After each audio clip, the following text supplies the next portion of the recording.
Okay, so this happened like 1.4 months ago or something. Um, it was the worst thing that has ever happened to me. And I hope it never happens again to anyone. That's why I'm making this video, is to warn everybody. Just warn everyone. So it started. I was at this party. It was like a really tame party. It was like we had one punch bowl, and um, and then Fred's mom was like baking organic strawberry flakes. I don't know who Fred is, but like his mom was there. It wasn't even at Fred's house. Fred's mom just came. But that's cool, Fred's mom. But that was all the treats we had. Like, it wasn't like it was like we were drinking like Monsters. And I'm talking to my friends, and then they all like go silent, and they're like staring behind me, and I'm like, what's going on? So I turn around and I see this magnificent snowy owl walk into the room. She's like 4 feet tall, just shimmering, sleek, just gorgeous, like absolutely sexy. Like, I've never wanted anything more than I wanted that owl right then. Like, that may be weird, because I mean, she's an owl and I'm a human, but like, age is just a number. And so I'm speechless. We're all speechless. She's speechless because she's an owl.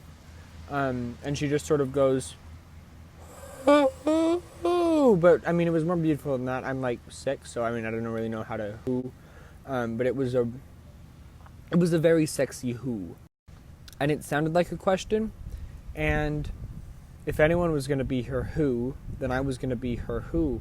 And so when she asked who, I raised my hand. I just like,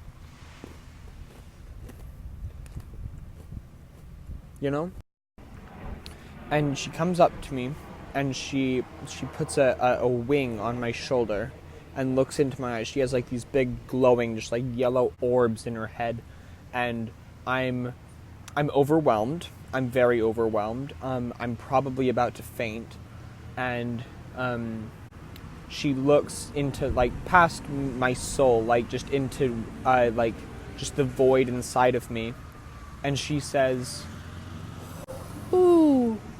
And at that point, it was such a sexy who that I did faint. I fainted, just kerplop.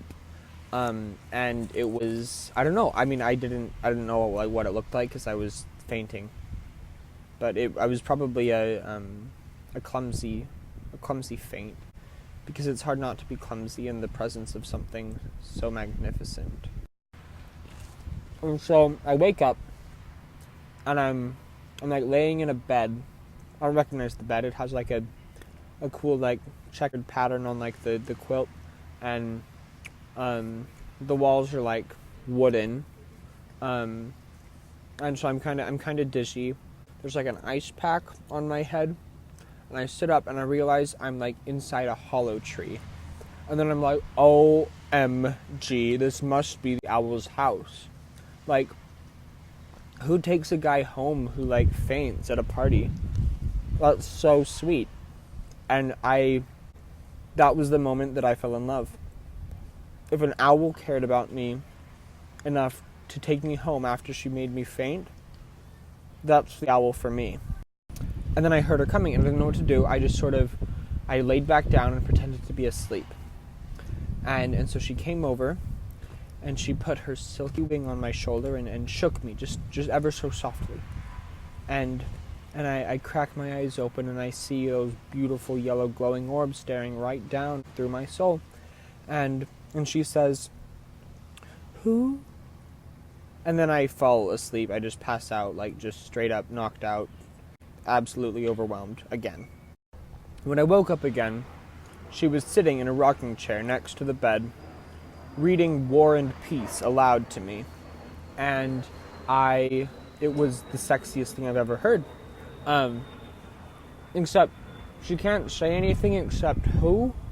And so She was just sitting there with War and Peace going, hoo, hoo, hoo, hoo, hoo, hoo, hoo, hoo, hoo, hoo, hoo, hoo. So I had no idea what was going on, but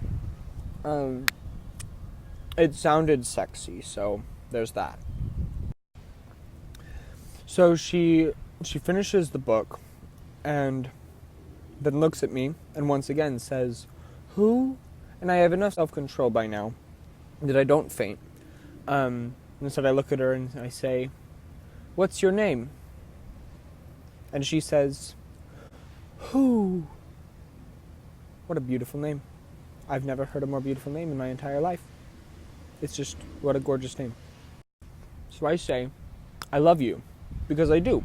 I'm madly in love. It's true love. It's real, and it's powerful. And I said, I love you. And to me, she said, who? I need no other answer than that. So I reached down into my pocket. I get out my keys.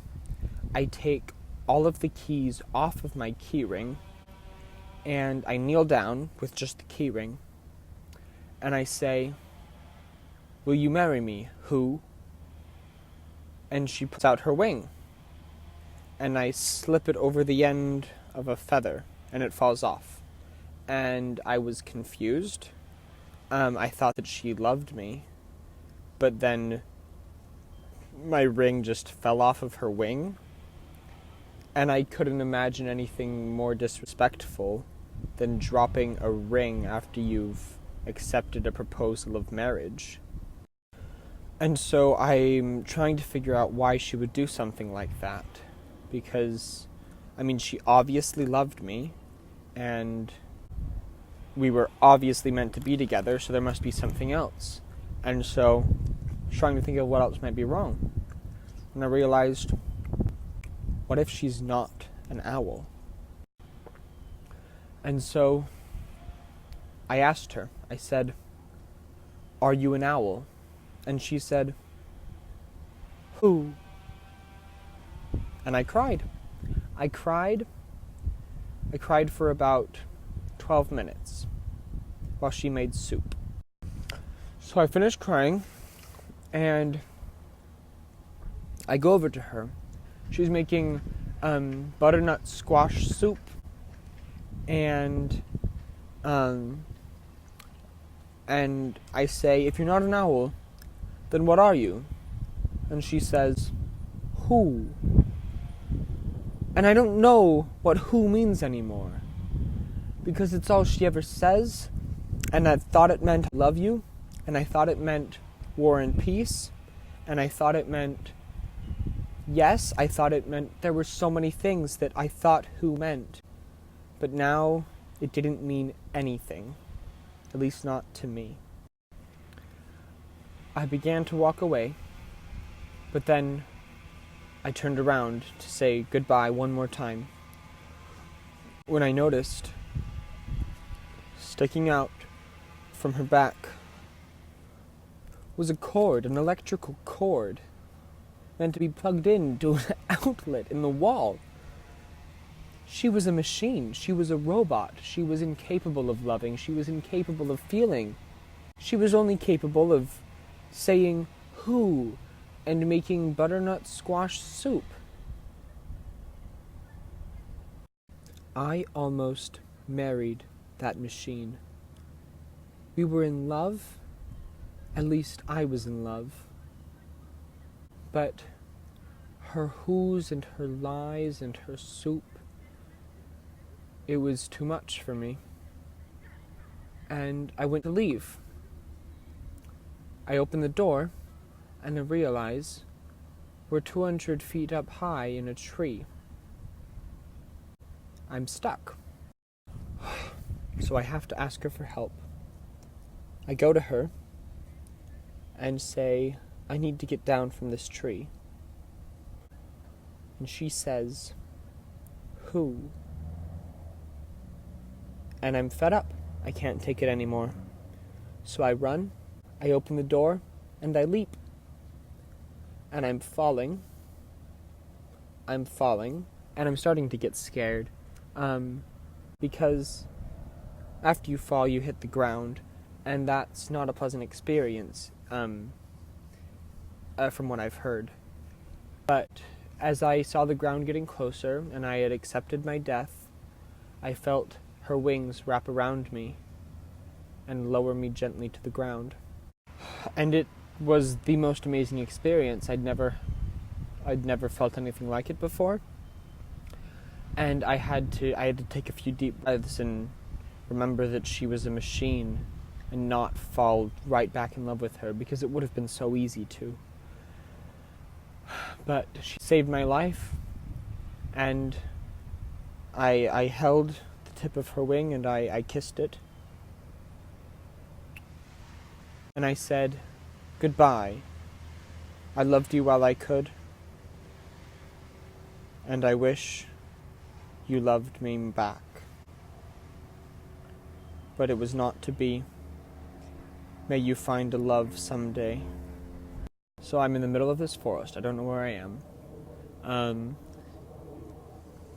And the sun's up, but it's noon. I can't tell which way is which, and so I just pick a direction and I start walking. And when I get to the edge of the forest, I see Fred's mom pushing a wheelbarrow of organic strawberry flakes. And I say, "Fred's mom, I see you are pushing a wheelbarrow of organic strawberry flakes. Whatever could the matter be? That's not one thing normal people do." And she says, "The party was a failure. No one liked my organic strawberry flakes, and so I'm going to dump them in the woods." And I say, "I will eat your organic strawberry flakes, because I haven't eaten anything since the day before, and I'm very hungry, even for organic strawberry flakes." And she says, "Would you?" And I say, "I would." And we sit down. We're on the edge of the road, on the edge of the forest, just in between road, forest, us. And we sit on either side of this wheelbarrow, and we feast on organic strawberry flakes. And it was a very redemptive moment. I'd been through a terrible experience with this owl, fake owl, machine owl. But now I was building a real friendship with Fred's mom. And so Fred's mom and I became friends over organic strawberry flakes. And I never saw the owl again. And I never fell in love again. Because this was only 1.4 months ago. And it takes a while to fall in love. But I know that when it's the right one, she will not be a machine. She will be real, and she will love me. Thanks for watching. Be sure to like and subscribe and comment below just your thoughts on fake owls and the terror they are causing in today's world. Love you. Bye.